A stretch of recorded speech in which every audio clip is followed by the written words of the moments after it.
Welcome, friends. Tonight, I invite you into a time when darkness was more than the absence of light. It was the stage for imagination and fear. In the Middle Ages, when the fire died and the hearth turned to ash, the night tested people with silence. If these journeys through history bring you peace, feel free to like and subscribe, but only if this storytelling feels right for you. Share in the comments where you're listening from and what time it is.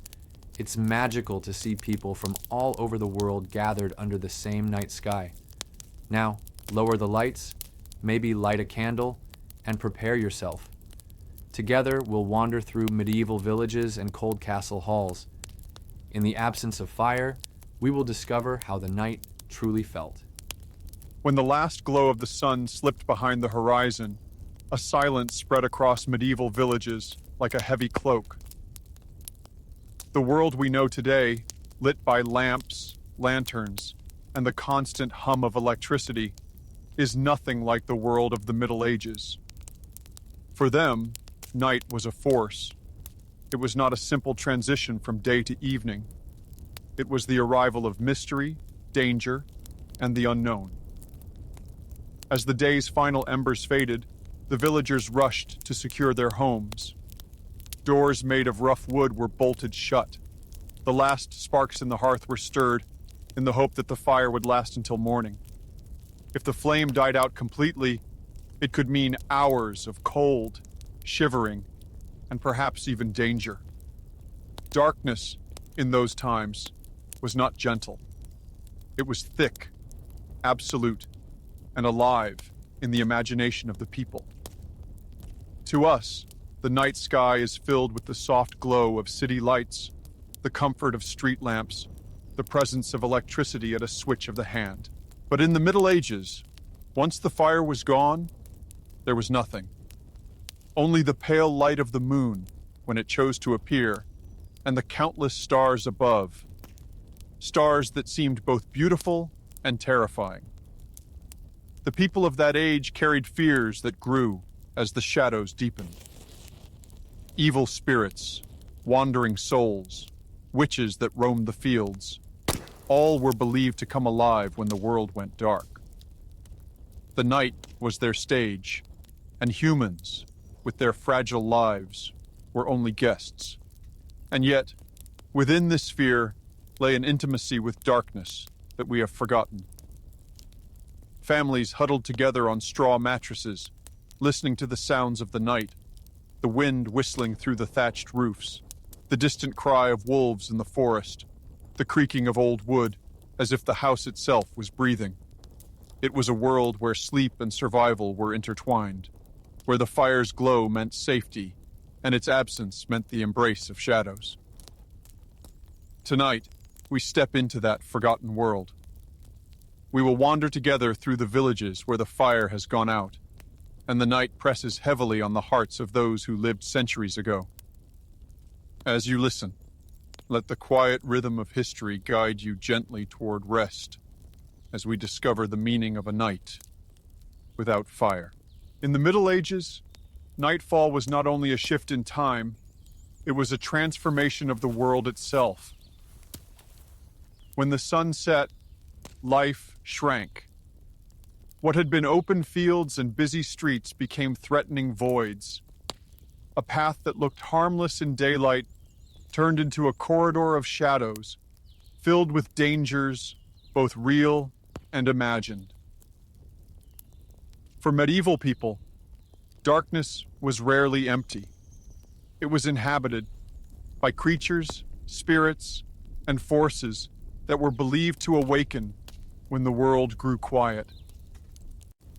To walk into the night without fire or torch was not merely uncomfortable, it was reckless, almost unthinkable. In many villages, elders warned children never to stray after sunset.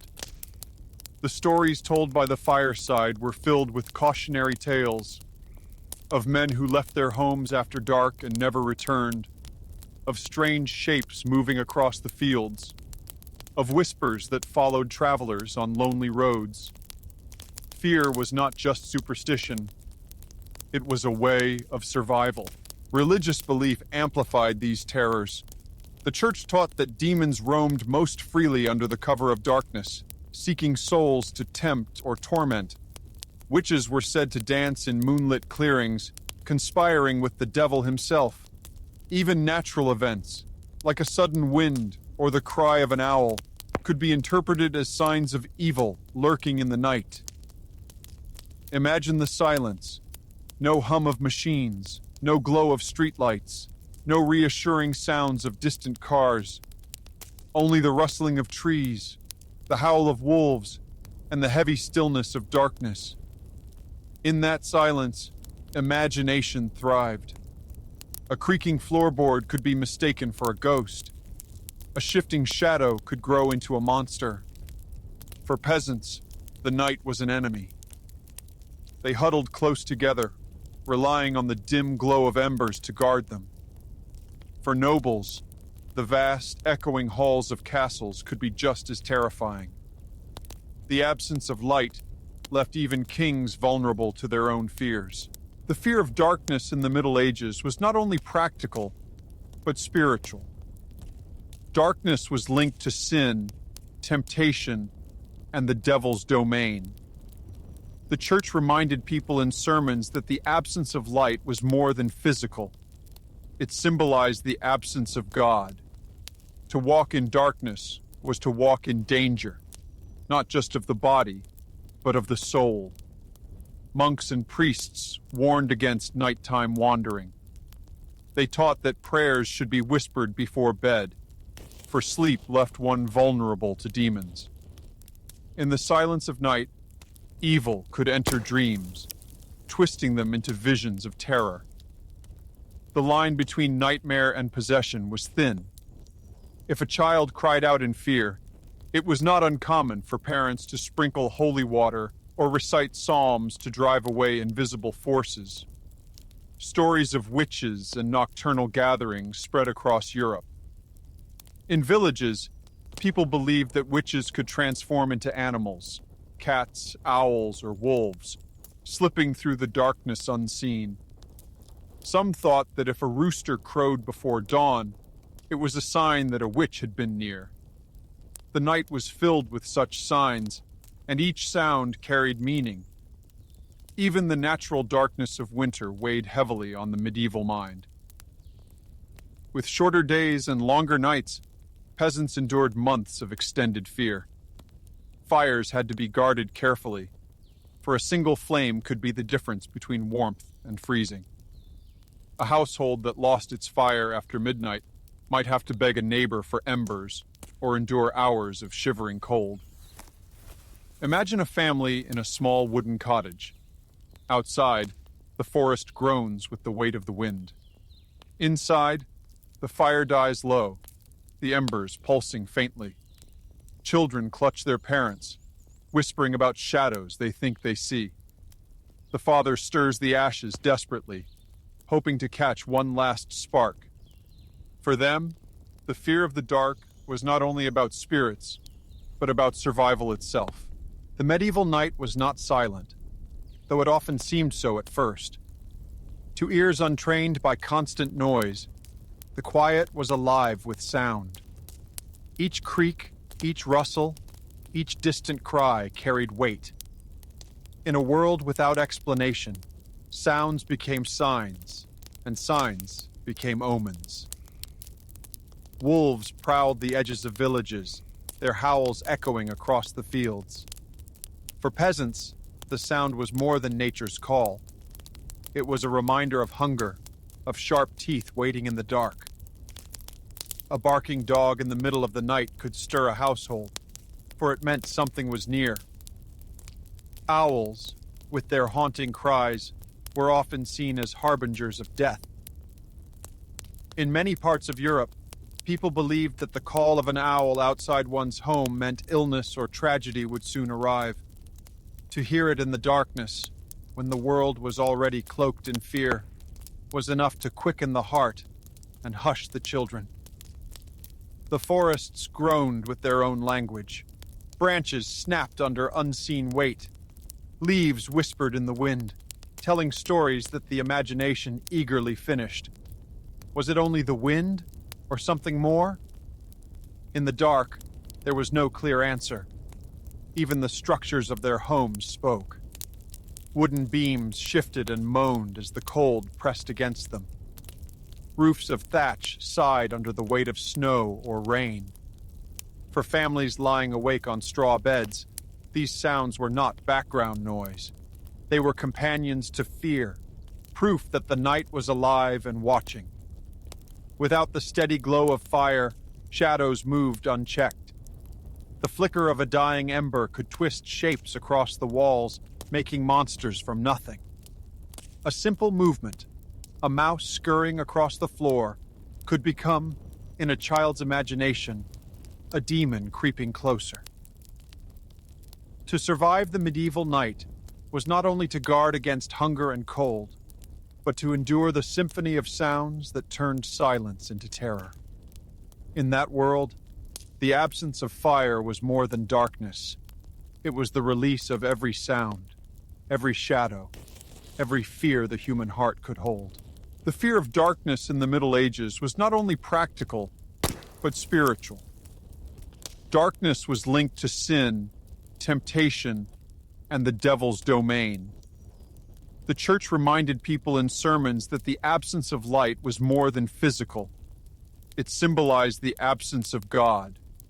To walk in darkness was to walk in danger, not just of the body, but of the soul. Monks and priests warned against nighttime wandering. They taught that prayers should be whispered before bed, for sleep left one vulnerable to demons. In the silence of night, evil could enter dreams, twisting them into visions of terror. The line between nightmare and possession was thin. If a child cried out in fear, it was not uncommon for parents to sprinkle holy water or recite psalms to drive away invisible forces. Stories of witches and nocturnal gatherings spread across Europe. In villages, people believed that witches could transform into animals, cats, owls, or wolves, slipping through the darkness unseen. Some thought that if a rooster crowed before dawn, it was a sign that a witch had been near. The night was filled with such signs, and each sound carried meaning. Even the natural darkness of winter weighed heavily on the medieval mind.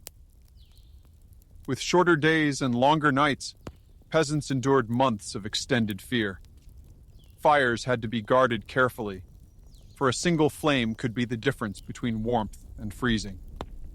A household that lost its fire after midnight might have to beg a neighbor for embers or endure hours of shivering cold. Imagine a family in a small wooden cottage. Outside, the forest groans with the weight of the wind. Inside, the fire dies low, the embers pulsing faintly. Children clutch their parents, whispering about shadows they think they see. The father stirs the ashes desperately, hoping to catch one last spark. For them, the fear of the dark was not only about spirits, but about survival itself. Darkness was the great equalizer of the Middle Ages. Whether in a humble peasant's hut or a lord's vast stone castle, the night stripped away status and wealth, leaving only the raw truth of human vulnerability. For peasants, the fear of the night was immediate and physical. Their homes, built of wood and thatch, offered little defense. A dying fire meant bitter cold. Thin walls groaned under the wind, and every noise seemed closer, every shadow thicker. Families slept huddled together, not just for warmth, but for comfort, clinging to one another against the unknown. For nobles, the fear was no less real, though different in form. Castles might have offered thick stone walls, but those walls echoed with emptiness. Long corridors stretched into darkness. Servants carried torches, but once extinguished, the halls became caverns of shadow. The moan of wind through arrow slits, the creak of a drawbridge in the night, could be as unnerving to a king as to a farmer. Even the powerful could not banish fear. Kings dreamed of betrayal, Nobles feared curses, and priests wrestled with visions of demons. Wealth bought many comforts, but it could not buy away the night. Darkness seeped into every chamber, from the grandest hall to the humblest hut. And so, across all of society, the medieval night united people in a shared fragility. They prayed the same prayers, whispered the same fears, and sought the same fragile warmth of fire. When the fire was gone, only the stars remained, cold, distant, and eternal. And beneath them, every soul, whether noble or common, lay down to sleep under the same veil of darkness. The fear of the dark was not simply terror. It was a teacher. It reminded the medieval world of their limits, their need for one another, and their small place beneath the vast sky. And as we, centuries later, listen to their stories, let the rhythm of their fears become the rhythm of rest. Let the darkness they once feared become, for us, a gentle cradle, carrying us deeper into sleep. For medieval people, fire was not simply warmth. It was life itself. Without fire, the night became unbearable, a weight of cold, darkness, and silence pressing on the body and spirit. With fire, there was not only heat, but comfort, community, and even courage. The hearth was the heart of the home. In a world without central heating, without the glow of electricity, the flame in the fireplace was the single force that held back winter's grasp. Families measured their survival by its light. A healthy flame meant safety. A dying ember meant fear. Imagine the cottage at dusk. Smoke rises through the thatched roof. Inside, the fire crackles, casting a golden glow against the rough wooden walls. The family gathers close, stretching their hands to the flames. The day's work fades into silence, and the fire becomes the center of life, the place of warmth, of stories, of prayer. Without fire, food could not be cooked, water could not be boiled, illness could not be soothed. A single spark carried from one house to another could mean the difference between a family enduring the winter or succumbing to it. Fire was more than an element. It was a lifeline. And yet, the fire was fragile. It had to be fed, watched, and respected. A moment of neglect could reduce it to ash. Children were taught to guard the embers, to blow gently until the red glow returned. In the quiet night, the small sound of breath feeding the flame was itself a ritual of survival. In every medieval home, the hearth was more than a fireplace. It was an altar of daily life. Around its glow, families found warmth, but also meaning. The hearth was where food was cooked, prayers were whispered, and stories were passed from one generation to the next. To sit before the fire was to be bound together in shared existence. The flame carried spiritual weight. In many cultures across Europe, the hearth was seen as sacred, its fire a gift that linked heaven and earth. The church sometimes compared it to divine light, reminding believers that just as the hearth gave warmth to the body, faith gave warmth to the soul. Some villages even held rituals where embers from the church fire were carried to rekindle household flames, binding community to faith in a single glow. In the silence of winter nights, the hearth became the only place of color and movement. Shadows danced across the walls, weaving shapes that seemed almost alive. Children watched, their imaginations filling the flickers with angels or spirits, while elders spoke softly of saints and miracles. The fire's light was a canvas for memory and myth alike. For women, the hearth was especially important. Mothers tended to it like a guardian, ensuring meals could be made and warmth preserved. To let the fire die was to risk the family's survival. Many medieval prayers even included blessings for the hearth, asking God to let the flame endure through the night. Even the ashes carried meaning. Ash was spread on fields for fertility or used in remedies against illness. What remained after the fire died still had purpose, as though the hearth itself never truly ceased to give. Thus, the hearth was not just a corner of the home, it was the heart. Without it, the house was only walls and roof. With it, the house became alive, filled with warmth, story, and spirit. There was no silence, like the silence after a fire had died. In a medieval cottage, when the last ember turned to gray ash, the entire household seemed to hold its breath. The warmth was gone, the light was gone, and in their place crept a stillness so complete that it pressed against the skin like frost. The absence of fire was not just an inconvenience. It was a rupture in the rhythm of life. The crackle of burning wood, the dance of shadows on the wall, the comfort of flickering light, all vanished. What remained was emptiness, filled only with the groan of the wind and the restless whispers of the night. For peasants, the loss of fire in the middle of winter was almost a disaster. Without its heat, the cottage grew cold within minutes.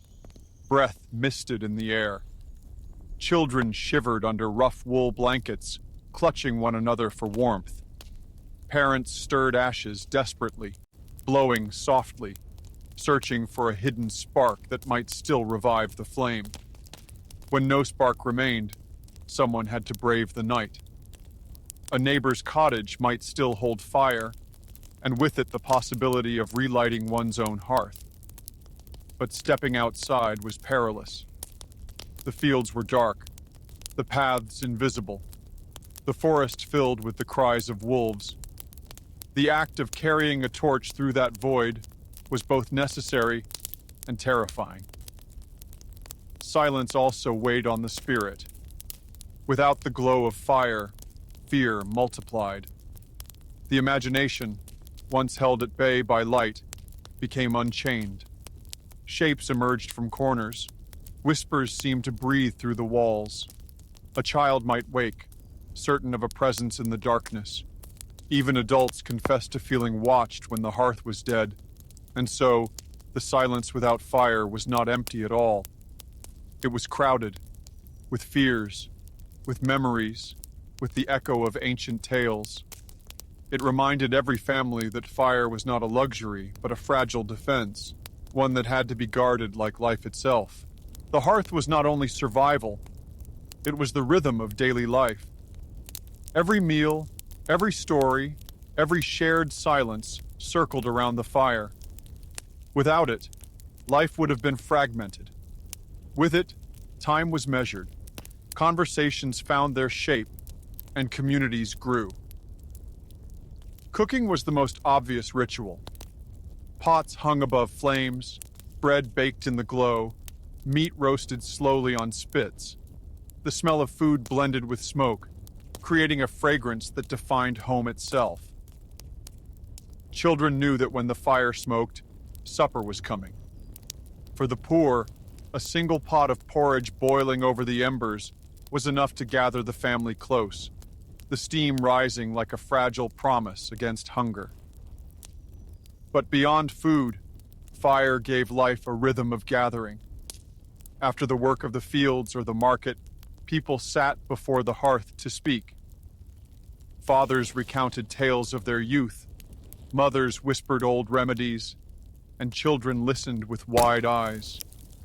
In this way, fire became the theater of memory. Prayers were also tied to the fire. Many families began and ended their day with simple blessings spoken by the flame.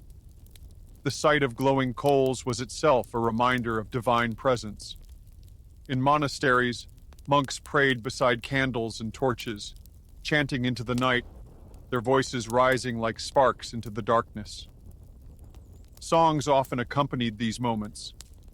Folk tunes passed from one generation to the next, sung in quiet voices, while the fire painted the walls with shadows. A mother's lullaby by the hearth was as vital to the child as warmth itself. For peasants, the memory of firelight and song together defined childhood. Even in times of celebration, the hearth was central.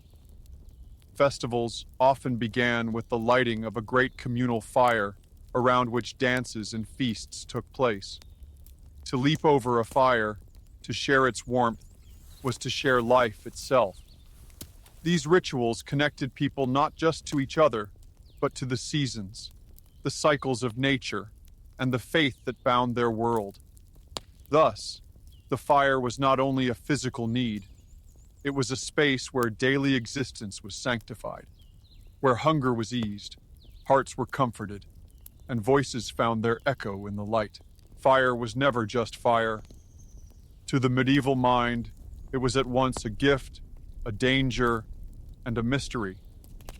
Its flame reached upward like a prayer, fragile yet eternal, consuming what it touched but leaving behind warmth, light, and life.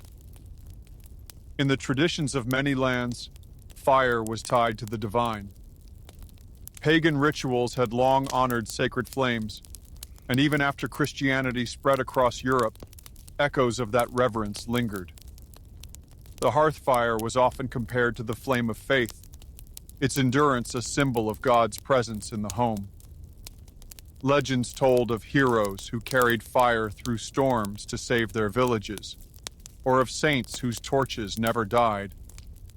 To light a new fire was to invoke blessing. To let one die was almost to invite misfortune. Entire communities celebrated with bonfires that marked solstices and festivals, great pillars of flame uniting earth and sky. Yet fire was also a reminder of fragility. A spark could save, but a blaze could destroy.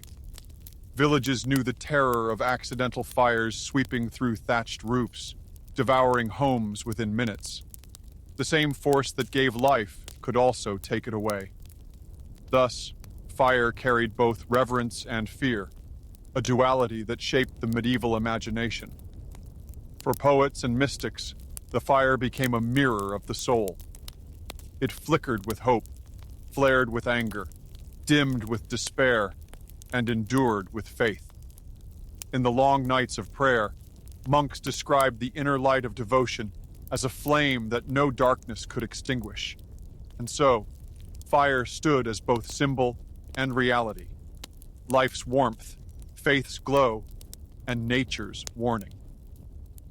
It was a teacher, reminding humanity of its need to protect, to respect, and to gather.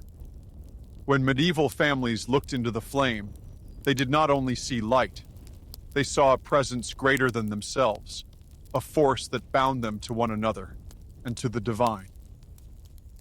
And tonight, as we remember their nights by the hearth, let this fire guide us too, not to fear the darkness, but to rest in the glow of memory, in the warmth of history, in the gentle light that endures even when shadows surround us. Light, in the Middle Ages, was not a right, but a privilege. Candles, which today we take for granted, were rare treasures for most families. Made of beeswax, they required labor and resources that only the wealthy could afford. For peasants, a single candle might be reserved for special occasions, a wedding, a holy feast, or a time of great need. To burn one casually in the night was unthinkable. Instead, most households relied on tallow candles made from animal fat. These gave off a weak, smoky glow and filled the air with a sour smell. Their light was dim, their flame unsteady. Yet even these were costly enough to be used sparingly. In many cottages, the hearth was the only light, and once it faded, darkness reigned. Torches offered more brilliance, but they were impractical indoors and burned too quickly. They were reserved for travel, for guards patrolling castle walls, or for ceremonies. A peasant would rarely hold one, unless necessity forced them into the night. To see a torch burning was to feel either the solemnity of ritual or the urgency of danger. In noble houses, by contrast, beeswax candles filled chandeliers and ornate holders, glowing with a richness peasants could only dream of. Entire rooms were transformed by their golden light, and banquets gleamed under rows of steady flames. Light itself became a symbol of wealth. But for the many, night meant shadows. Darkness was the default, light the exception. To strike a spark, to keep a flame alive, was not routine but effort, a daily conquest against the overwhelming tide of night. For the peasant, night was not lit by rows of candles or glittering chandeliers. It was lived in near complete darkness.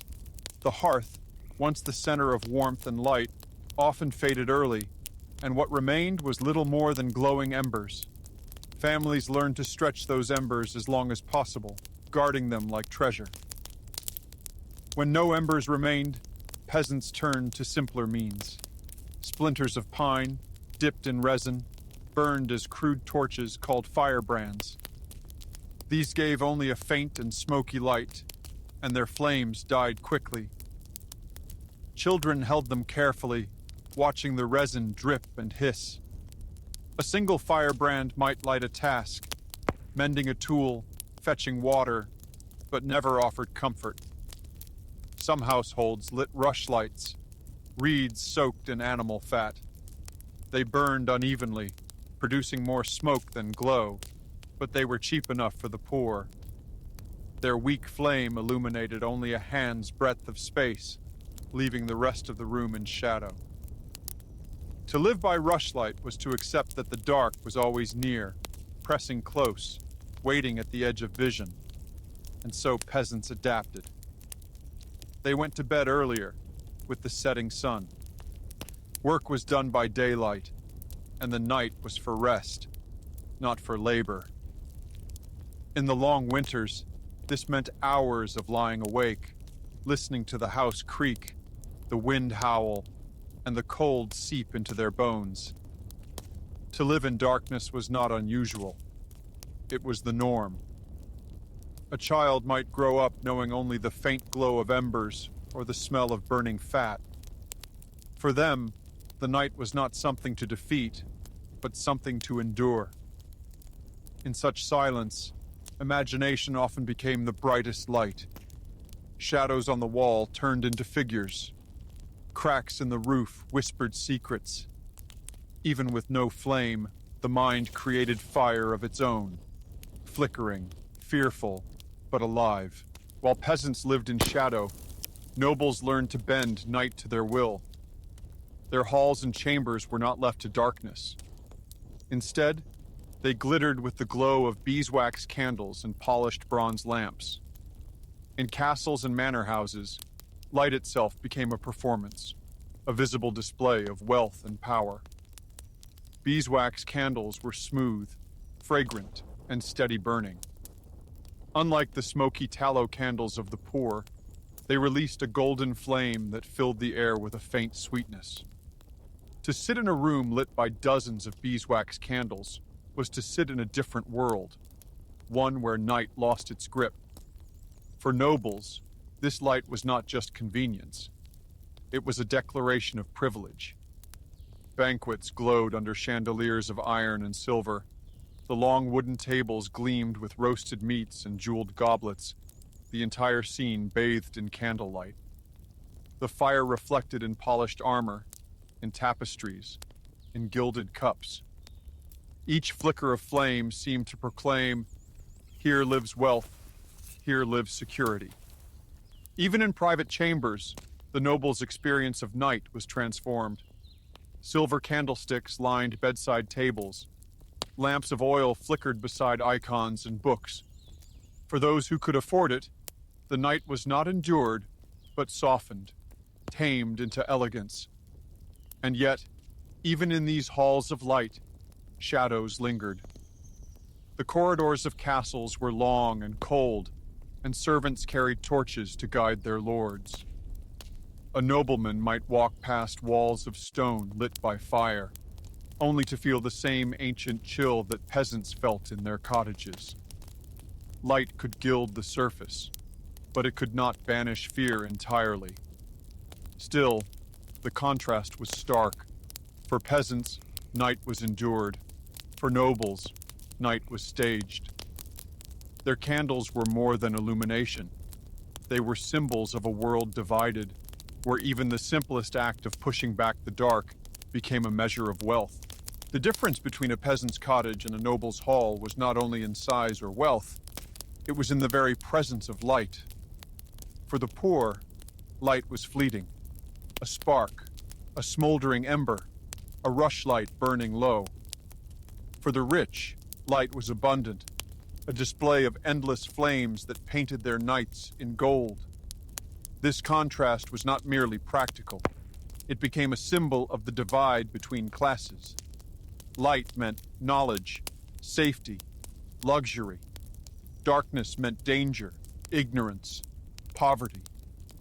To live in shadows was to be reminded daily of one's place in the order of the world. In literature and sermons, the metaphor was clear.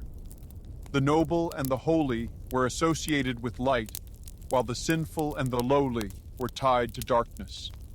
The church often preached of the soul as a candle. Some burned bright, others guttered out. Even in spiritual teaching, illumination was a privilege. Yet, the boundary between these worlds was fragile.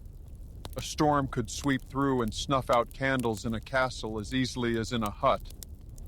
A careless servant could start a blaze that destroyed noble wealth just as quickly as peasant straw. In those moments, all were reminded that night was the great equalizer. Still, the daily reality remained divided. Imagine walking through a village. One house glows faintly with a reed torch, its smoky flame barely enough to light a single room. Yet above it, on the hill, the windows of the castle blaze with candlelight, visible for miles. The contrast was not only seen, it was felt. And so, light became more than illumination. It was a language of power. To own it in abundance was to stand above others.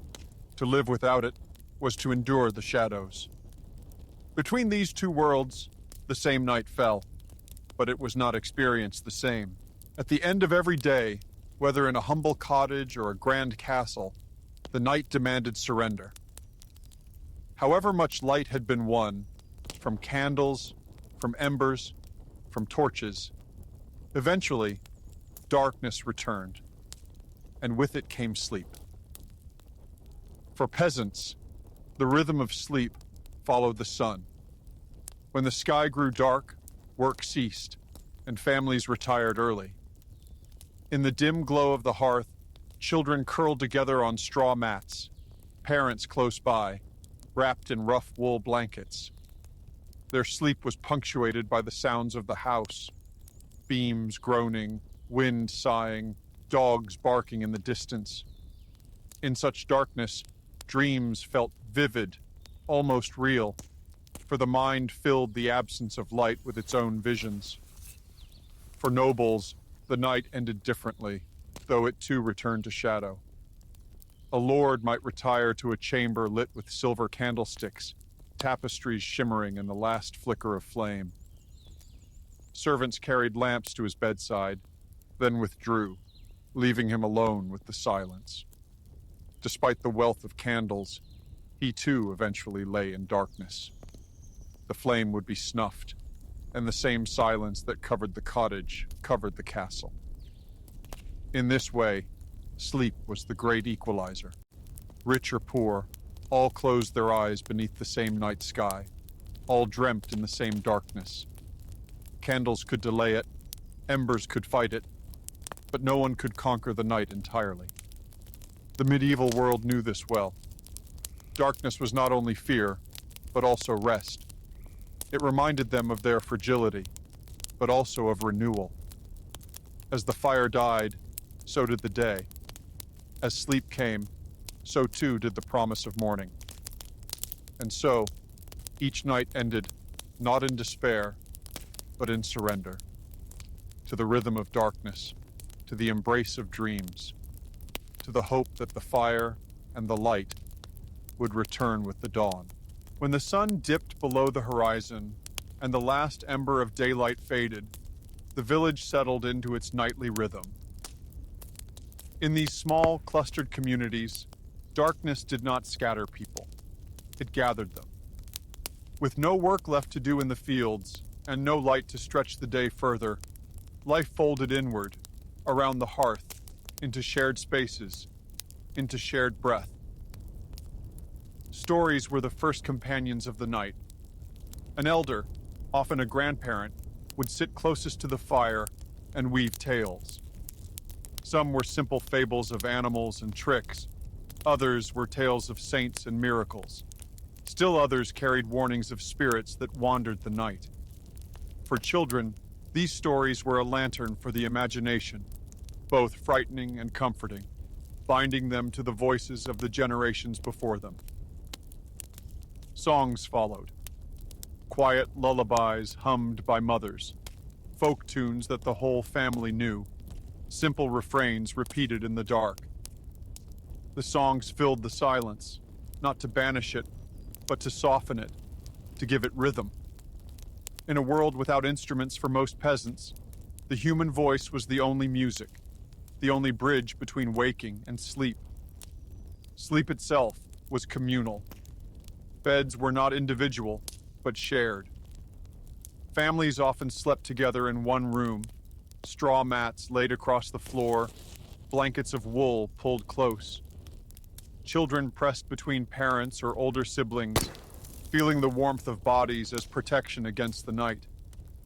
For peasants, to sleep was not a solitary act, but an act of togetherness. Thus, the rhythm of night in the village was not silent emptiness. It was filled with whispers, songs, and the steady sound of breathing in the dark. It was a rhythm of survival, of comfort, and of belonging. In the stillness of night, the imagination of a child became louder than any sound outside. The faint glow of the dying hearth painted strange shadows on the walls, twisting into shapes that seemed alive. The whisper of the wind at the window, the creak of the roof beams, the distant howl of a dog. Each noise became something more in a child's mind. Fear was as much a part of medieval nights as darkness itself. Children, vulnerable and small, often stirred from their straw beds, clutching thin blankets, their eyes wide with dread. They crept closer to their mothers, slipping under an arm, pressing their faces against familiar warmth. The mother's presence was not only comfort, it was a shield. Her steady breath, her heartbeat, the murmur of a lullaby were stronger than any ember against the cold terror of the night. Mothers knew this rhythm well. They soothed with whispered prayers, or sometimes with old charms passed from one generation to the next, tracing a cross on the child's forehead, muttering blessings to ward off spirits, rocking them gently until their trembling eased. Some families placed protective symbols near the bed, herbs hung from rafters, or a wooden carving of a saint, small defenses against unseen fears. Yet even when soothed, children carried dreams woven from their anxieties. They dreamt of wolves prowling the village paths, of witches in the woods, of demons lurking just beyond the door. And in the darkness, these dreams felt more real than day. But fear also bound families together. A child's cry in the night was not scorned, but met with arms and whispers, teaching them that safety was found in closeness. In this way, the darkness was not only endured, but shared, and even the smallest fears became part of the nightly ritual. When the stories had ended, and the songs had faded into soft hums, the village sank into a deeper quiet. Under the thatched roofs of cottages, silence settled like a second blanket, covering every sound but the faint crackle of an ember or the sigh of the wind outside. The silence of the thatch was unlike any silence we know today. Without the hum of machines, without the glow of street lamps, it was vast and unbroken. Every creak of wood, every rustle in the rafters, every drip of melting snow from the roof became a presence. In that silence, people did not feel alone, but surrounded by the weight of the night, by the vastness of the sky, by the unseen lives moving in the dark. Above, the straw roofs whispered with the shifting air. Mice scurried through the rafters, their tiny claws scratching softly, while owls perched outside, their calls echoing across fields. The silence was not empty, but alive, filled with sounds so faint they became part of the dream of night itself. For the villagers lying awake, this silence had a rhythm. The slow breath of children, the turning of a body on straw, the occasional cough, all blended into a chorus of shared humanity. And beyond the walls, the night wrapped the village in a cocoon, a shelter both fragile and eternal. This was the poetry of medieval sleep. Not perfect silence, but a tapestry of small sounds stitched into the stillness. A lullaby sung not by voices, but by the world itself. As the night deepened, the village fell into its final rhythm, the rhythm of dreams. Straw beds creaked as bodies settled, woolen blankets drawn close, the last embers glowing faintly in the hearth. One by one, voices faded into silence, until only the shared breathing of a household remained. Dreams, in the medieval world, were not private. They were spoken of in the morning, interpreted, feared, or cherished. A child might whisper of visions of wolves, and an elder might say it was only the night playing tricks. Another might dream of saints or omens, and the family would listen with care. Dreams, like stories, were part of the communal fabric, woven into the life of the village. To dream together was not to see the same visions, but to know the same night. Each family slept under the same straw, the same cold wind pressed against the same walls, the same stars shone above. And so, though each mind wandered its own path, the village dreamed as one. The silence of the thatch became the canvas of these dreams. The faint scratch of a mouse, the distant cry of an owl, the hush of wind in the trees, all became threads in the fabric of sleep.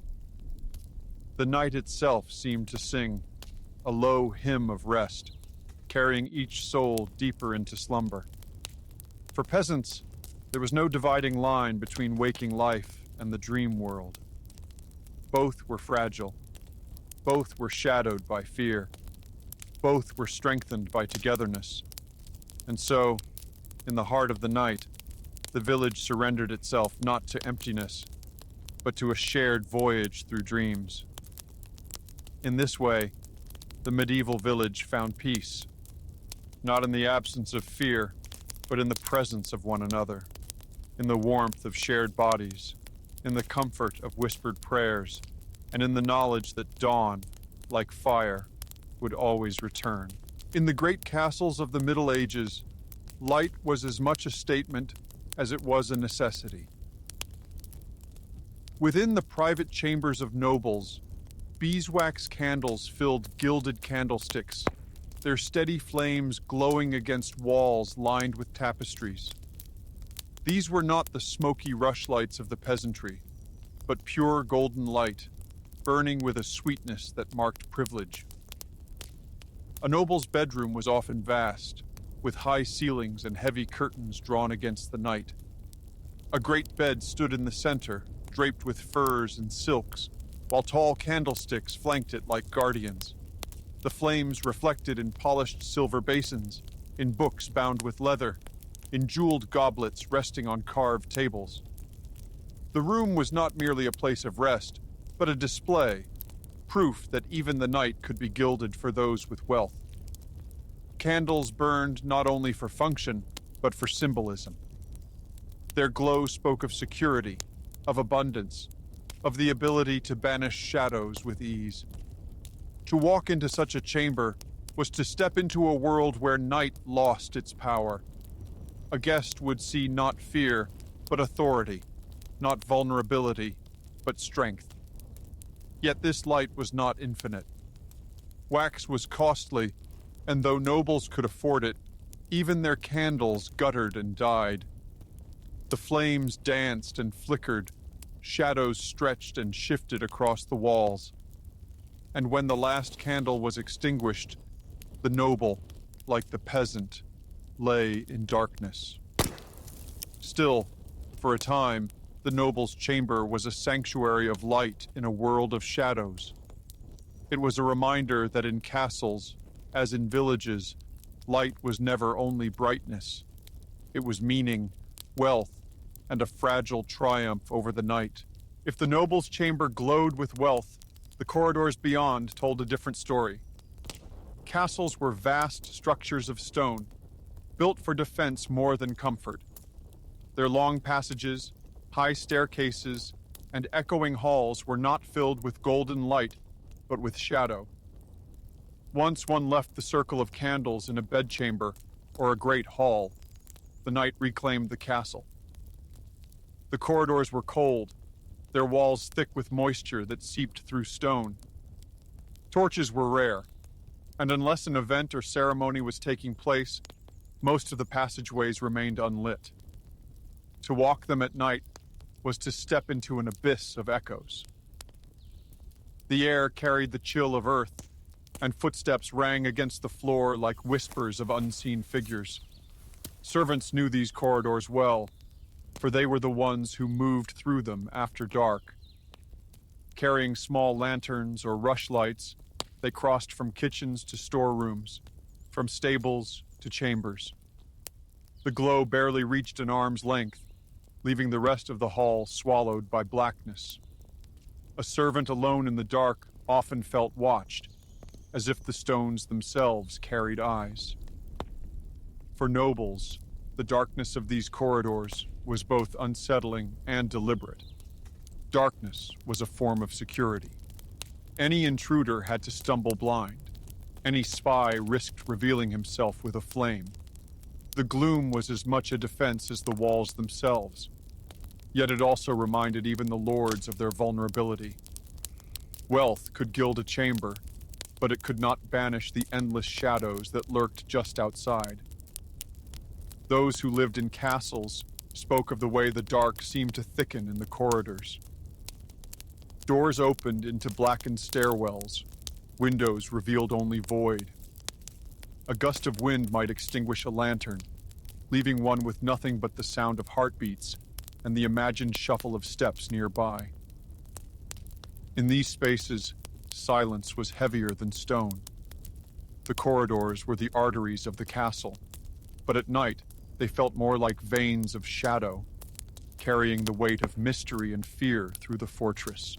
When nobles retired to their chambers and silence fell across the great halls, the castle did not truly sleep. Its night belonged to the servants and the guards. Servants moved quietly, carrying out tasks that could not wait until morning. Some tended to fires in distant kitchens, ensuring that embers would be ready to spark the next day's meals. Others checked storerooms, fetched water, or saw to the needs of animals in the stables. They carried lanterns made of horn or thin glass, the small flames within trembling as they walked. Each step revealed only a circle of light, and beyond it stretched the weight of endless shadow. For the guards, night was their realm. They paced the walls with torches, their flames reflected on damp stone, their footsteps echoing against the emptiness. The wind cut across the battlements, whistling through arrow slits, carrying the howl of distant wolves or the groan of the wooden gates below. To hold a torch on such a night was to carry not just light but responsibility, a flickering beacon of vigilance in a sea of darkness. The dangers were not only imagined. Fires could break out. Intruders might attempt to breach the walls, and even among their own, theft or betrayal had to be watched for. The night was when secrets were most easily hidden, and when those sworn to service bore the weight of trust. For servants walking alone, fear was a companion. The vast silence of the castle seemed alive, filled with unseen presences. A shadow cast by their own lantern could look like a figure following them. The creak of timber could sound like a footstep. Many whispered prayers as they walked, clutching their light tightly, as though it alone kept the night at bay. These watches and duties created a hidden rhythm to castle life, one invisible to the noble asleep in bed. For every lord dreaming in warmth, there were servants moving in darkness, keeping the structure alive, and guards standing against unseen dangers. The castle's night was thus divided, rest for the powerful, labor for the humble. Yet all were bound by the same walls, and by the same vast night pressing against them from beyond. By midnight, the castle seemed to belong not to its lords or its servants, but to the night itself. The great stone walls, built to withstand armies, could not resist the weight of darkness. Shadows gathered in corners, crawled across stairwells, and lingered in the hollow spaces between arches. The fortress, so imposing by day, was subdued under the cloak of night. The architecture itself amplified the silence. Thick walls muffled sound, long corridors swallowed footsteps, and vaulted ceilings carried echoes that seemed to come from nowhere. To lie awake within such a structure was to feel the immensity of stone pressing in, a reminder that even within a fortress, one was not free from the vast and ancient power of night. For the noble in bed, surrounded by silks and silver candlesticks, the darkness still crept in when the last flame was snuffed out. The velvet curtains, drawn tight, could not hold it back. For the servant in the corridor, lantern trembling in hand, every flicker of shadow was a test of courage. For the guard on the wall, the torch in his grip burned, as a fragile defiance against the void stretching in every direction. Night in the castle was not only a time, it was a force. It leveled all within its grasp, reminding lord and servant alike that they were fragile creatures beneath the same sky. Stone gave the illusion of permanence, but in the presence of night, even stone seemed temporary, softened by silence and shadow. And yet, within this grip, there was also rest. The stillness of the castle at night, its vast halls emptied of noise, became a kind of sanctuary. The night wrapped the fortress as it wrapped the village, as it wrapped the world. Beneath the stars, all lay equal, and even the coldest stone walls yielded to the same rhythm, the rhythm of sleep, of surrender, of waiting for dawn. When the village slept, and the stars stretched like silver threads across the sky, some doors remained open, the doors of the church. At night, the stone walls of these holy places echoed with prayers that rose like incense, mingling with the flicker of candles. Churches at night were worlds apart from the bustle of the day. The pews were empty, the streets outside silent, but within, the glow of candles filled the shadows with trembling light. A single flame might cast the figure of a crucifix across the wall, its shadow towering larger than life, reminding all present of both fear and hope. The air was thick with wax and smoke, the smell of devotion. The wooden beams overhead seemed to hum with the chants of monks and priests, voices low, steady, almost like the heartbeat of the building itself. For those who entered in the night, the church became not just a place of worship, but a fortress against the endless dark outside. Night masses were not common for every village, but when they were held, during feast days, vigils, or times of crisis, they gathered the faithful into a circle of light. Mothers held children, Elders clasped hands, and together they whispered psalms, their words echoing softly in the cavernous space. The rhythm of prayer seemed to push the shadows back, as though faith itself held the night at bay. Candles lined the altar, their flames mirrored in polished chalices and golden icons. Even the smallest glow became a symbol, a reminder that no matter how deep the dark, a spark of light could endure.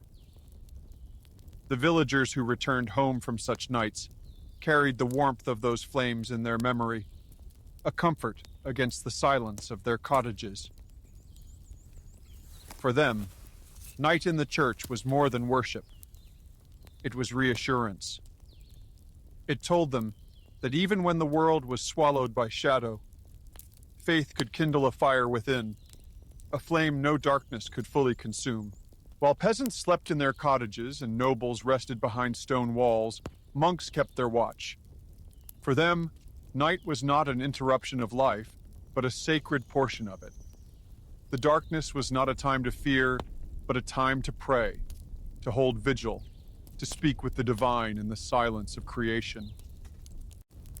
In monasteries scattered across hills and valleys, the night had its own rhythm. Bells tolled softly to call the brethren from their narrow cells. Bare feet padded along cold stone floors, robes whispering as the monks filed into the chapel. The air was cool, the walls heavy with centuries of devotion. At the altar, candles burned steadily, their light small yet unwavering, a reflection of the prayers about to rise. The monks' voices began low, a single note stretched into the quiet, then joined by another and another, until the chapel filled with a chant that seemed older than the stones themselves. Gregorian tones echoed against the vaulted ceilings, climbing upward like smoke, disappearing into shadowed arches. To hear such a sound at night was to feel the weight of eternity pressing gently on the heart. These vigils were not short. They stretched through the hours when the world outside was still, when even animals slept. Monks prayed psalms, recited scriptures, and sang hymns in steady cycles, believing that their prayers helped guard not just themselves, but the whole world from the dangers of night. In their devotion, they became watchmen for humanity, carrying a torch of faith against the encroaching dark. The flicker of the candles gave rhythm to their devotion. Each flame was a soul lifted heavenward, each shadow a reminder of sin and weakness. The monks saw themselves as sparks of light scattered in the vast night of the world, their duty not to shine alone, but to endure together, feeding one another's fire through prayer and discipline.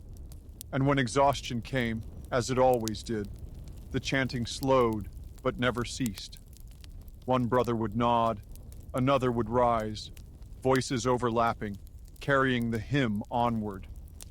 For them, to fall asleep was weakness, but to continue, even weary, even half-dreaming, was victory. Thus, the monks' vigil was not merely ritual, but a testimony that while others surrendered to dreams, they remained awake, their words weaving a wall of faith, their candles pushing back the night one flame at a time. For most people of the Middle Ages, night was not simply a time, it was a presence. It crept through the fields, slipped between the rafters, and pressed against the heart with its weight. In this presence, faith became more than belief. It became a shield.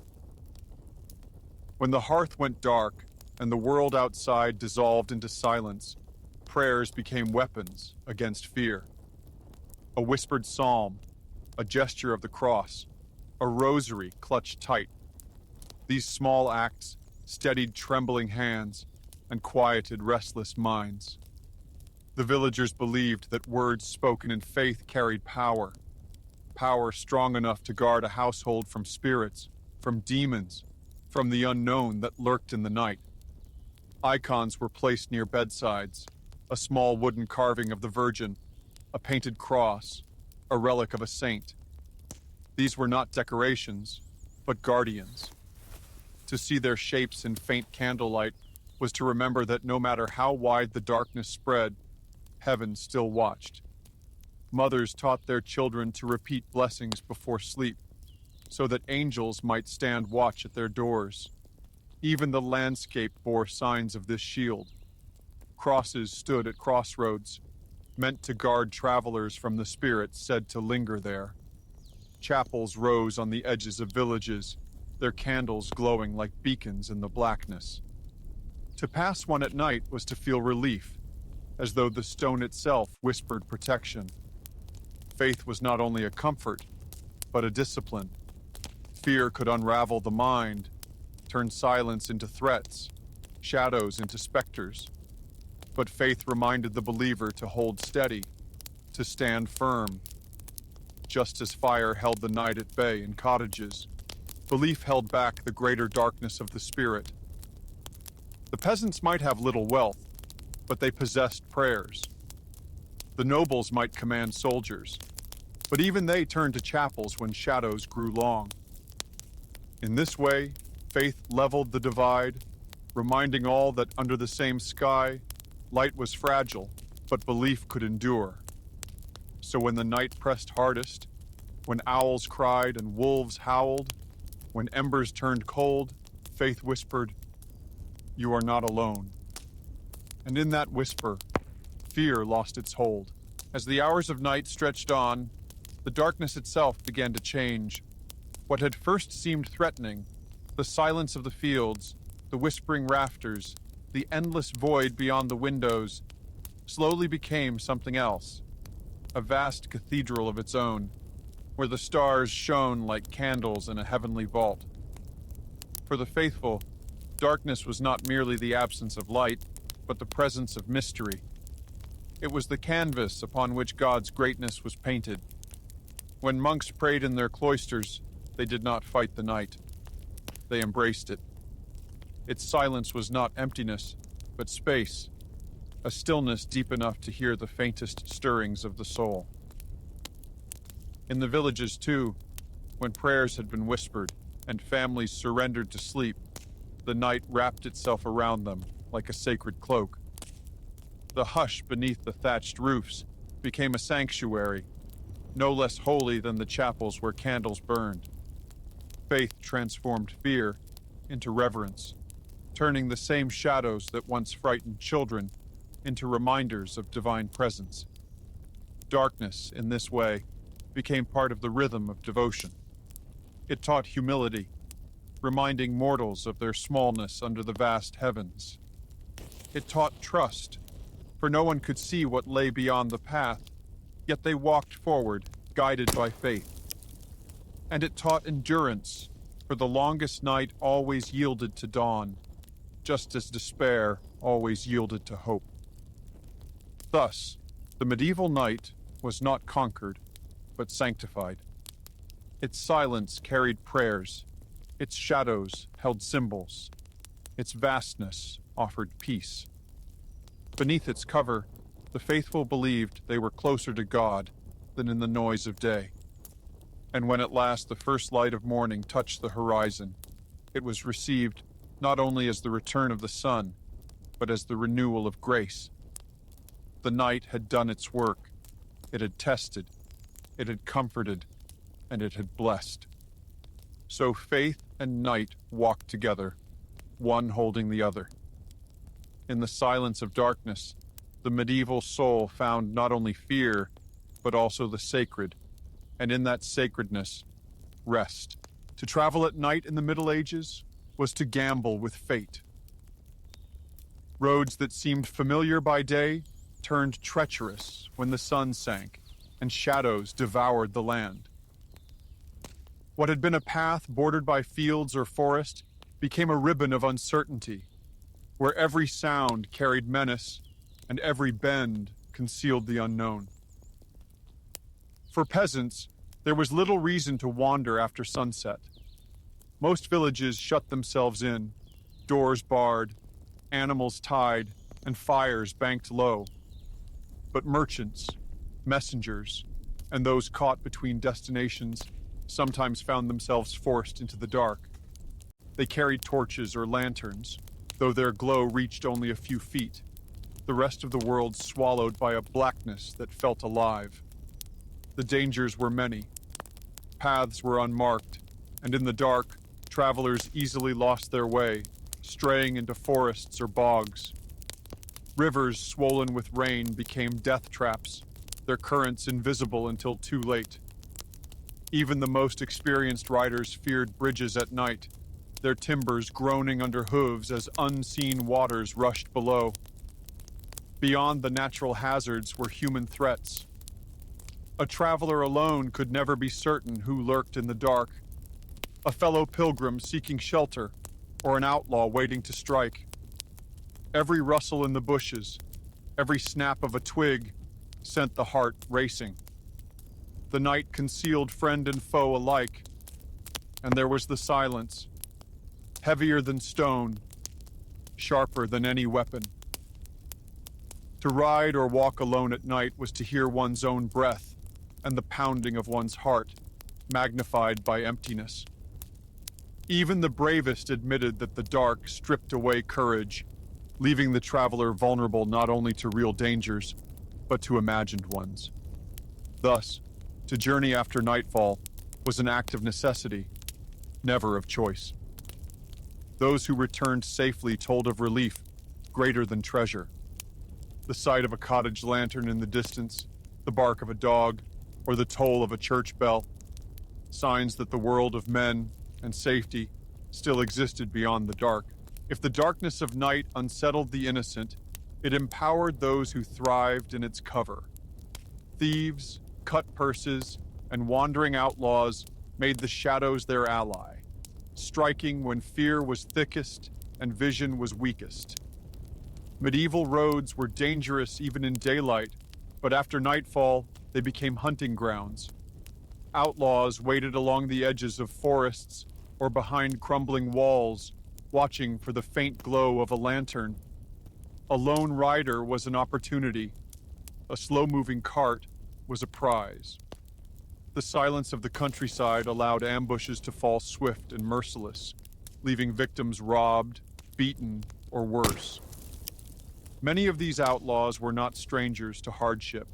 Some were soldiers cast adrift after wars, men who had lost their lords or their pay and turned to theft. Others were peasants driven to desperation by hunger, their crimes born of survival. Yet necessity did not soften their cruelty. Under the cloak of darkness, even desperation took on the mask of menace. Villagers whispered of bands who prowled like wolves, striking farms and caravans, vanishing before dawn. Roads near forests were avoided, not because of animals, but because of men who behaved like them. Ruthless, cunning, merciless. To travel without armed company at night was to invite disaster. Cities, too, were not immune. Narrow alleys held dangers of their own. Drunkards, pickpockets, and gangs haunted the shadows, waiting for a passerby bold or foolish enough to stray alone. Guards patrolled, but their torches lit only patches of the labyrinthine streets, leaving vast stretches to darkness and crime. Fear of these men shaped nightly rituals. Doors were barred, shutters closed, dogs kept at the threshold. It was said that the clang of a lock was as essential as the glow of a hearth. Families prayed not only against spirits, but against the very real dangers of desperate men beyond their walls. The outlaw was more than a criminal. He was a reminder of the thin line between order and chaos. In daylight, the Lord's banner flew above the castle, promising protection. But at night, the banner was invisible, and the outlaw's law reigned. The darkness became his kingdom, and those who entered it did so at their peril. If men prowled the roads at night, nature itself was no less a predator. The forests and fields of medieval Europe belonged to wolves, beasts whose howls pierced the silence and froze the hearts of travelers. By day, they lurked in the distance, but by night they drew close, bold, under the cover of darkness. Wolves were not merely animals in the minds of peasants. They were omens. Tales painted them as servants of the devil, spirits of the damned, or shapeshifters who wore fur by moonlight. A single howl in the dark could undo the courage of even the bravest man, for it meant the pack was near, and the night offered no walls strong enough to keep them out. Travelers feared the sound of many paws moving unseen through the underbrush. Lanterns illuminated only small circles, leaving the forest alive with rustling and snapping. A glint of eyes reflected in the dark was often the last warning before an attack. Horses reared, carts overturned, and men found themselves surrounded by shadows with teeth. Villagers, too, lived with the threat. Flocks and herds were easy prey, and many a peasant awoke to find animals torn in the night.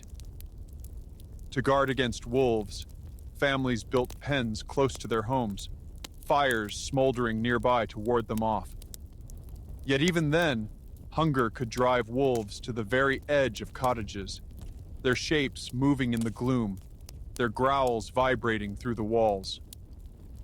But fear was not the only feeling wolves inspired.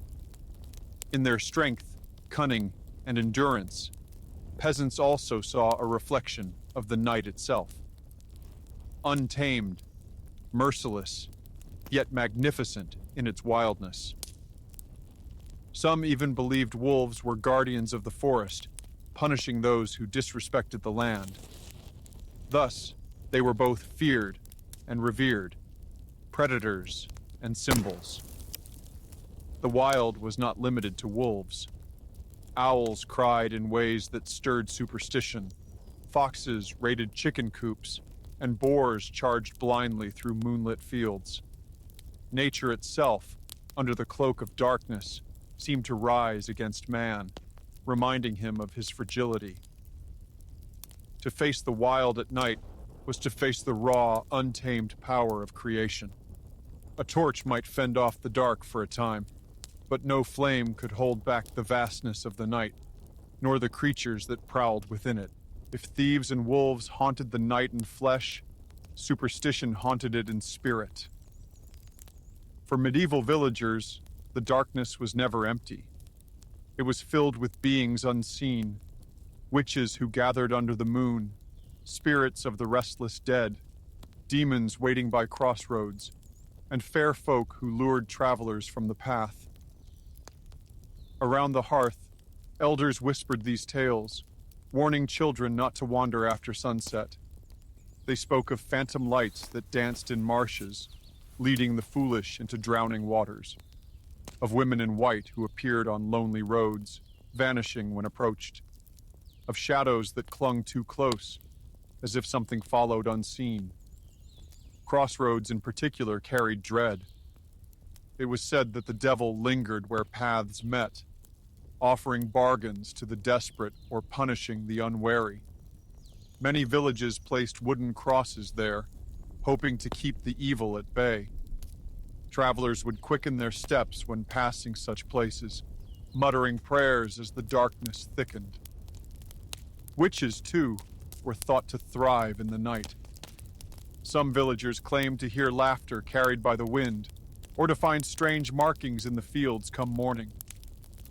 Herbs placed in doorways, salt sprinkled on thresholds, and charms hung from rafters were all defenses against powers unseen. The night, after all, belonged not only to wolves and men, but to forces that could not be fought with steel. And yet, these stories were more than fear. They gave shape to the unknown, turning the vast silence into something the mind could grasp. Better to believe in a spirit than to accept the endless void. Better to tell of demons than to face the truth that the night was bigger than any man's courage. So, the villagers whispered, prayed, and passed their stories on. Each tale was a shield, each superstition a torch lit against the dark. And though the night always returned, so too did their rituals, their words, and their hope. For in the end, the dangers of the dark were not only what lived in it, but what men believed it contained. Sleep in the Middle Ages was not merely rest, it was a passage into another realm. For peasants and nobles alike, the closing of the eyes was a crossing into mystery, a nightly surrender not only to the body's weariness, but to the unseen forces that filled the dark. Most people slept in two phases, a pattern shaped by the length of nights and the absence of artificial light. The first sleep began soon after dusk, when families lay together on straw mats or under heavy canopies, drifting off as the embers glowed. After several hours, many awoke in the middle of the night, not alarmed, but expectant. This was the time for whispered prayers, for hushed conversations, even for visits to neighbors by lantern light. Afterward came the second sleep, carrying them until dawn. In this rhythm, dreams held a central place. To wake in the midnight hours was to recall the images that had visited the mind, to share them with family, to interpret their meaning. Sleep was not private, but communal. What one dreamt could affect the fate of all.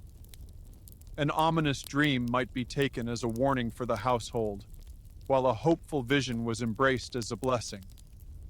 Peasants often slept in crowded spaces, their breathing mingling, their dreams interwoven like threads in a loom. Nobles in their chambers might rest on softer beds, but even they were not free from the mysteries of sleep.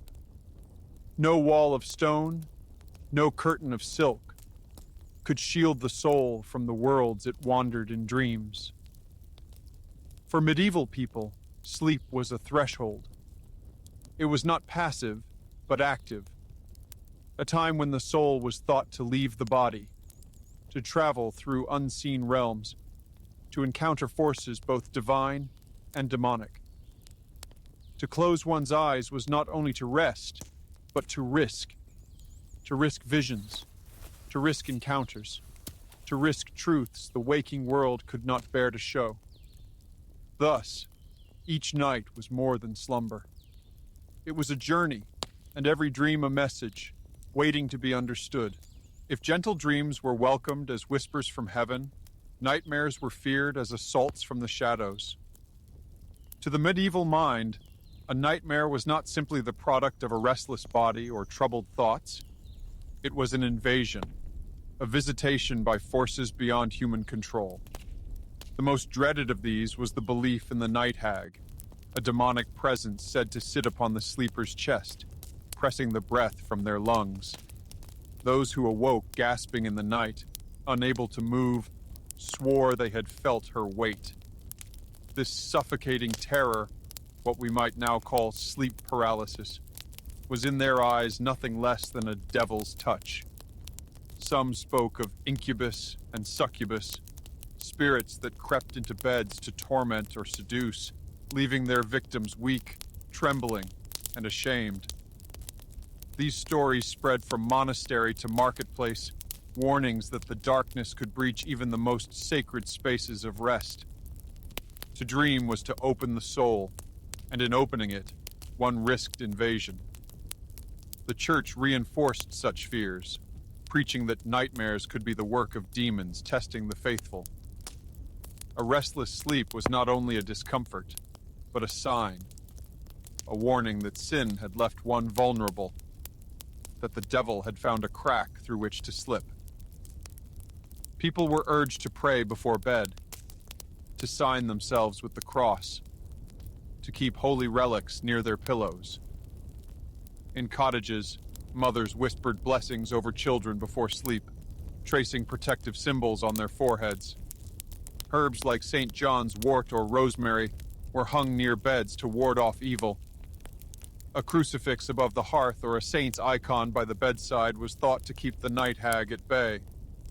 Still, even with these protections, many awoke screaming, convinced they had been touched by something unholy. Nightmares spread fear not only in the night, but in the morning. Families discussed them with worry, seeking meaning in their terror. A dream of drowning might be seen as a warning of sickness, a vision of fire as an omen of conflict. Nightmares were never dismissed as meaningless. They carried weight, both as spiritual threats and as messages to be interpreted. Thus, every night was a battlefield. Sleep, which should have brought peace, could instead bring terror. And for the medieval soul, the fear was never only of shadows within, but of demons without, pressing in, eager to claim the vulnerable hours of rest. If nightmares were feared as demonic attacks, dreams of another kind were embraced as windows into the divine. For medieval people, dreams were not random images but messages, signs sent by God, saints, or sometimes by fate itself. The boundary between the waking world and the dream world was thin, and in that fragile space, truth was thought to reveal itself. The Bible was filled with dreamers, Joseph interpreting Pharaoh's visions, Daniel unveiling mysteries, angels appearing in sleep to guide the faithful. These stories shaped the medieval imagination. To dream was to join a lineage of prophets, to touch a realm where heaven and earth overlapped. Peasants told of dreams that foretold storms, famines, or births. A woman who dreamt of overflowing rivers might wake fearing floods, and the village would prepare accordingly. A man who saw fire in his sleep might warn of war or betrayal. Such dreams became communal events. They were shared at hearthsides, weighed by elders, and often acted upon. Nobles too sought guidance from dreams. Kings and lords consulted priests and astrologers, asking whether a vision was divine instruction or demonic trickery. Entire decisions of war, marriage, or alliance could hinge on the interpretation of a dream. Some monarchs even kept dream books, collections of symbols and meanings, to guide them in deciphering the messages of the night. Dreams of saints were especially treasured. A sick villager who dreamt of Saint Mary laying a hand upon their brow might wake convinced of healing. A monk who saw a vision of Christ in sleep would carry it as proof of his devotion. Such dreams were retold in sermons, copied into chronicles, preserved as evidence that the divine still spoke to the humble.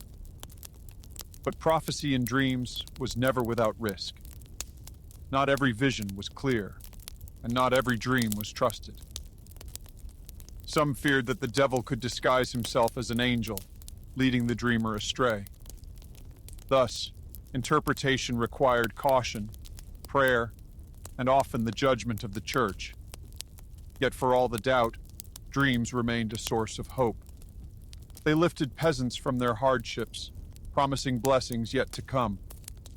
They gave nobles confidence in their choices, lending divine weight to their power.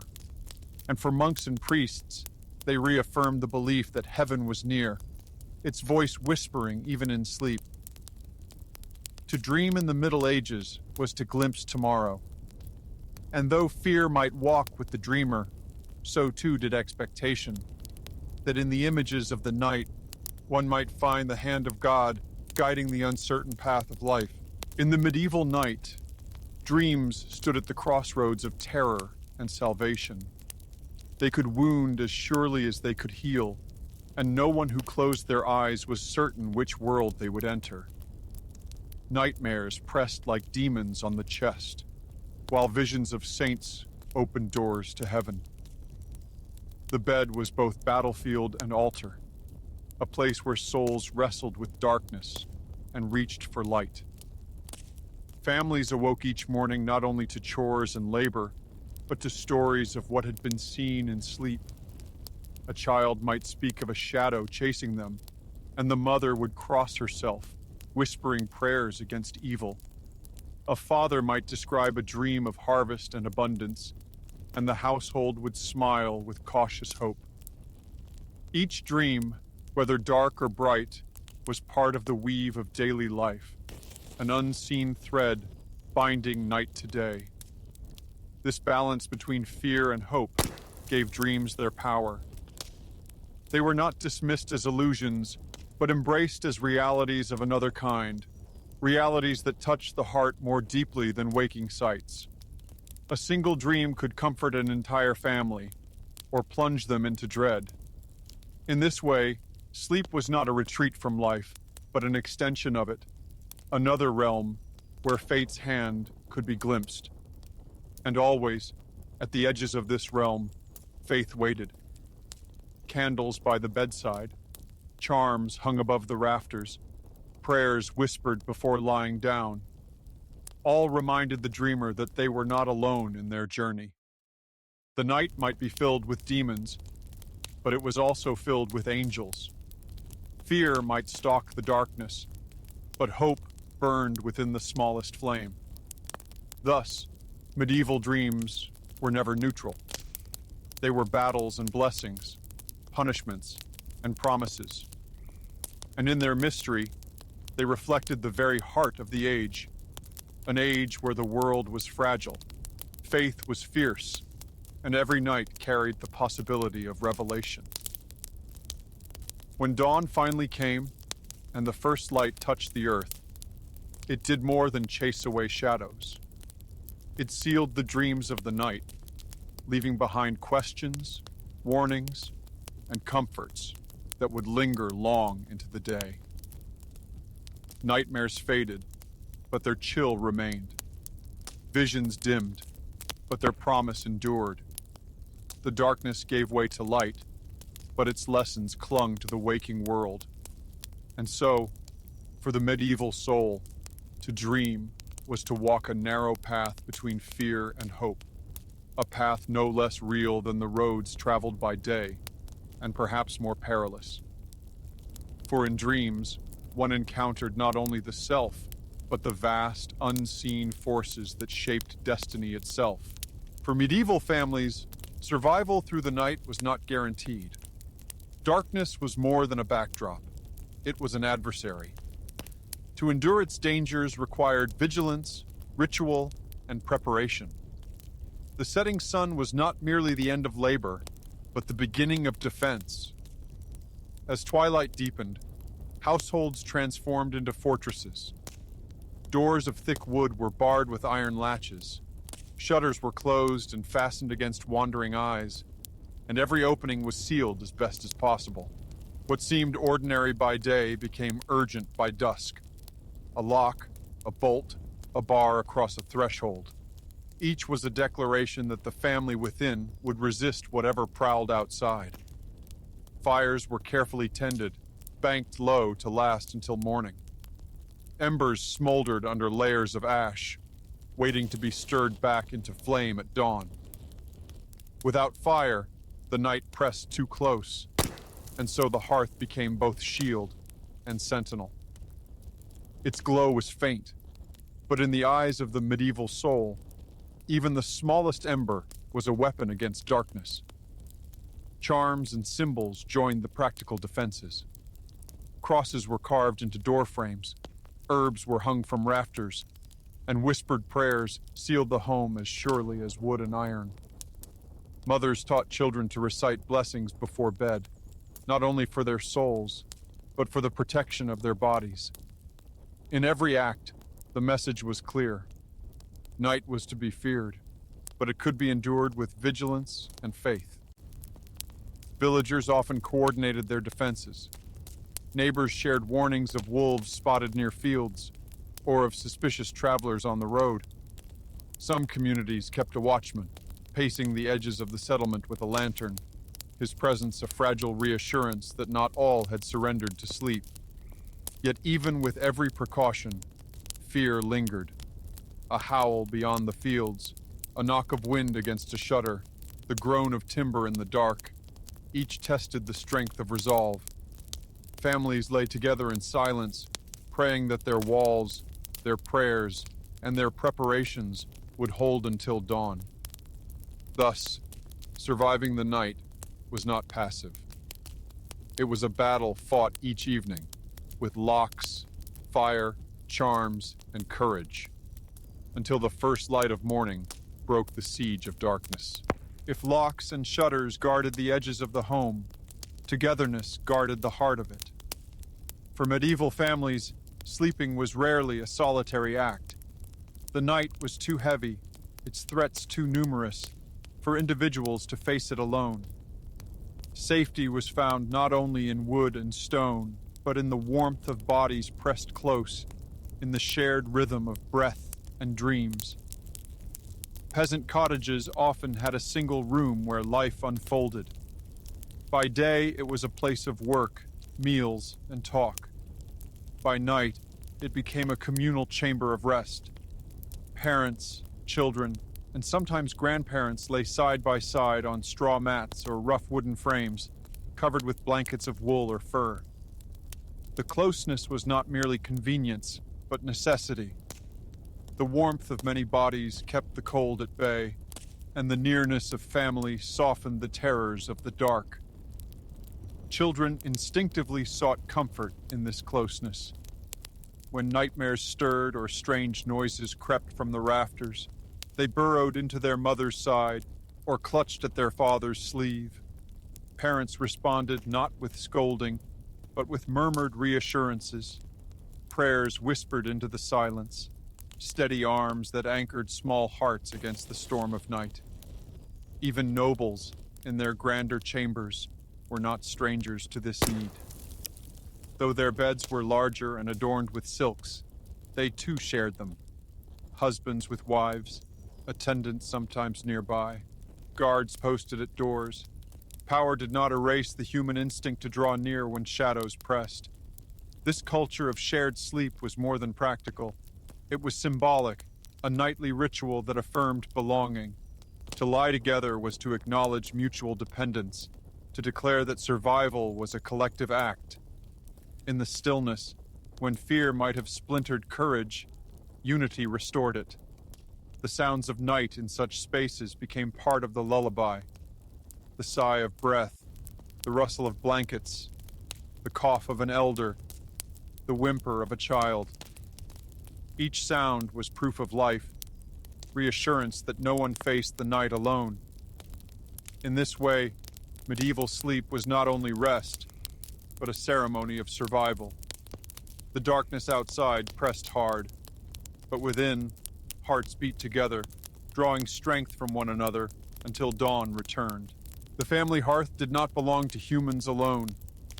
In the Middle Ages, the boundary between household and stable was often blurred, for animals too played their part in surviving the night.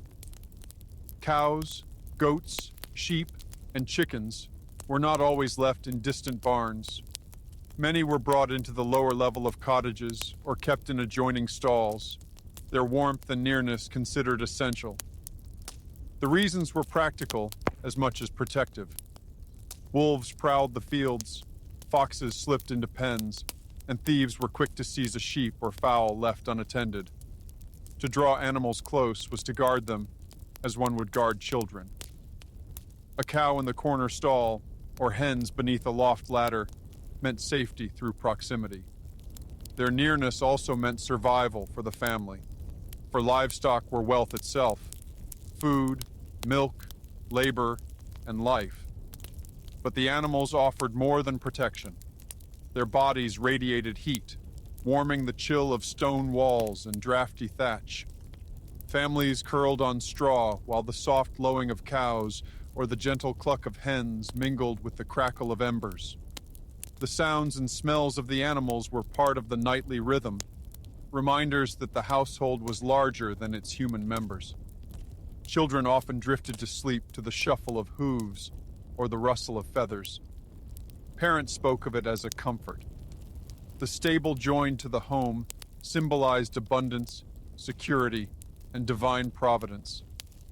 Even in monasteries, where animals were penned separately, the monks acknowledged their place in the sacred order, creatures of God whose presence anchored the night.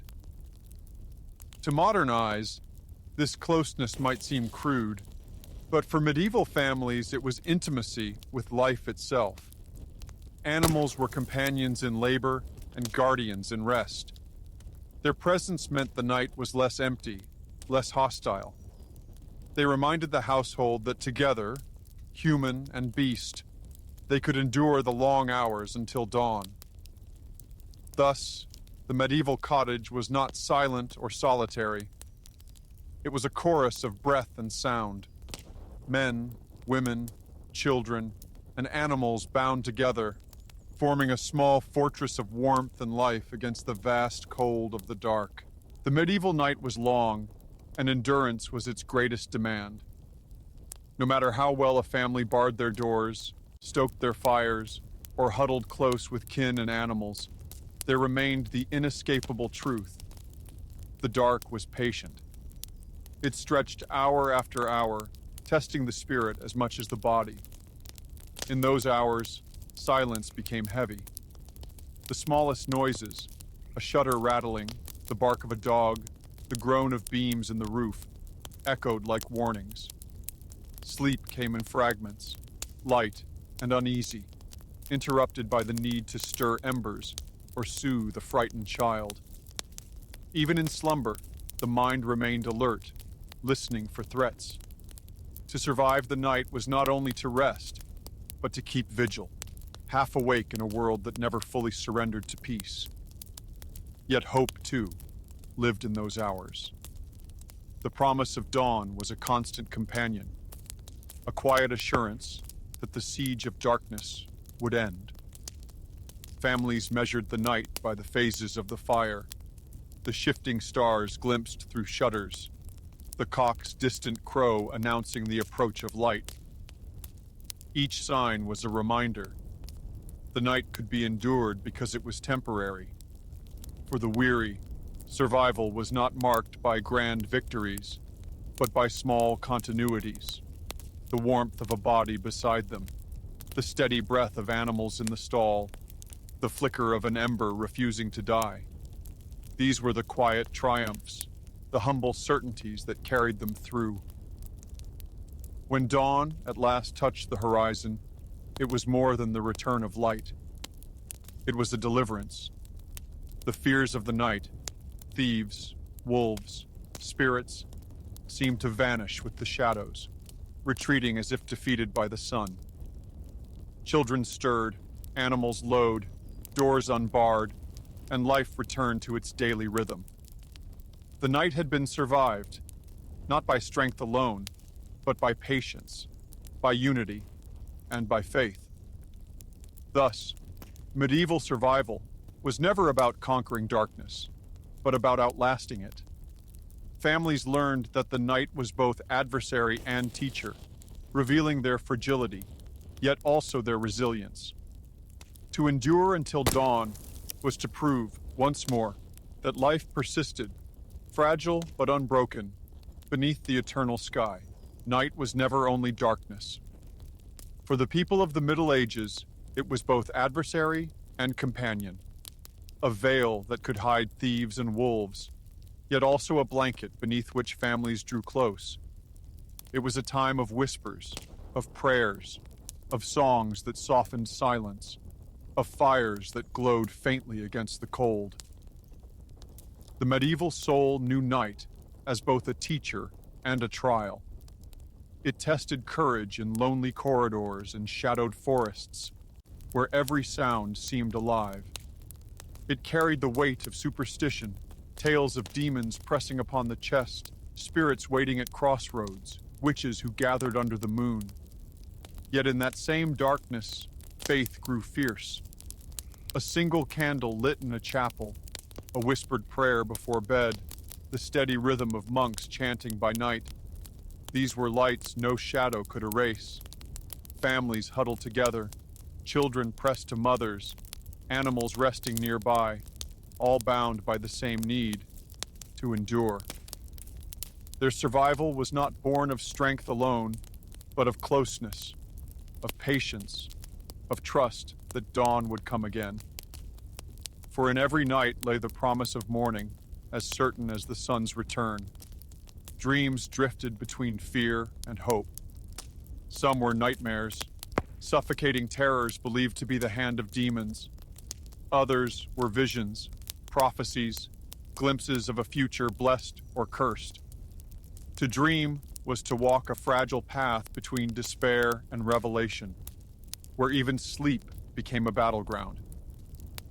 Yet in those same visions lay comfort, reminders that even in the silence of night, the divine might still speak. And so the medieval world lived in rhythm with darkness. They did not conquer it, they endured it. They did not banish it, they learned to share it with fire, with faith, with family. For night, in the end, was eternal. It always returned, as faithful as the rising of the moon. And though it carried fear, it also carried peace. Beneath its cover, the world rested. The fields recovered, the animals slept, the heart found stillness. The eternal night is not an enemy, but a mirror. It reflects our fragility, our hopes, our faith. It teaches us that light matters because of shadow, and that dreams come only when the eyes close. So now, as you drift into your own night, remember what they knew. Darkness covers the soul, but it also opens the door to dreams.